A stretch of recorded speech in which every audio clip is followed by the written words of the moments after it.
On to our next car, and this is kind of worlds colliding as well. You talked about Aussie, Kiwi, American. I mean, that's like the classic, one of the coolest, most iconic color liveries that you've seen, right? That player's kind of look, that black and gold, and then I see a little Rotain clan out back. So obviously, wait.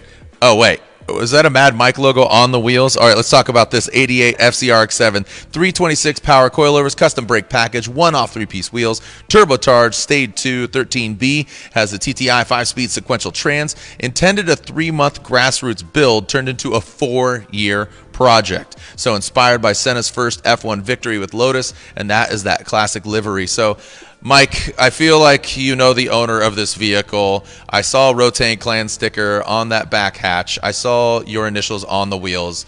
Is this your car, Mike?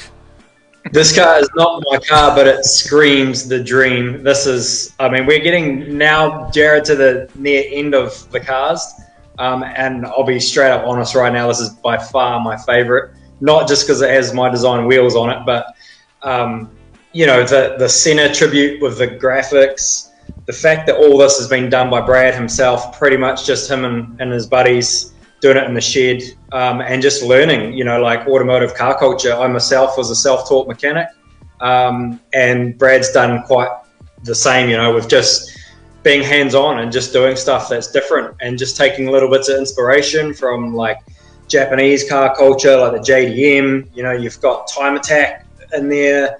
There's drift style, you know, like old school BM kits. You know, that was a very faint, like probably one of my first favorite drift cars was the FC RX7, driven by Haraguchi, which is, you know, in the drifting industry, a very famous car, bright yellow, but it's wearing the same body kit. So, yeah, this car is sick. The 13B turbo heart, big twin wastegates sticking out of the hood, and All right. We get it. All right, geez, relax. We get it. It's your favorite car. Phil, looking at this thing. I like what Mike said, though. It does have so many things. I mean, even from the window net, that's almost Americana. But this thing was built. This is custom. It's not just off-the-shelf parts. Yes, like the 326 coilovers. That's a nice touch. But that back deck with the plexi and then the kind of the vents and stuff back there. Phil, look at this vehicle. I mean, I think you really broke the mold, no pun intended, when making the mold for this diecast here. Yeah, this would certainly have its challenges to make it in diecast, because there is just tons and tons of what I would call visual entertainment on it, just from a diecast point of view. It is. I really like this car. I think it would look great. We just did a stock one, but this is so far from the stock one. There's not, you know, much there that was even, you know, there's not much stock there. I mean, it's gone. but it's cool that he's been working on this and evolving it over the time. And he's not even done. He's got a new engine he's looking to put in it. And it's just an awesome car, and I think it'd make a great Hot Wheels. Yeah, I mean, you say kind of, and I jokingly said you broke the mold because opening it and then you know, the deco and doing all that. I mean, Hot Wheels, they just dropped that one limited one of that pink lowrider, and the detail that was executed in that particular. Tyler, going over to you. Tyler, our other Hot Wheels designer, going to you, bud. What do we got? This is a tough one. Number 3 is a tough choice for me. There's a couple options that I want to really show some love to, but I guess I'll have to go with the 88 RX7. And there's a number of reasons. I think that while we've done some RX7s that are comparable, this particular one has just, they've gone above and beyond just as far as the level of details. I love the livery, personally. I think that's a beautiful livery on this car. There are a number of things that we might not be able to replicate or capture at our scale, but there's a lot to love about this car.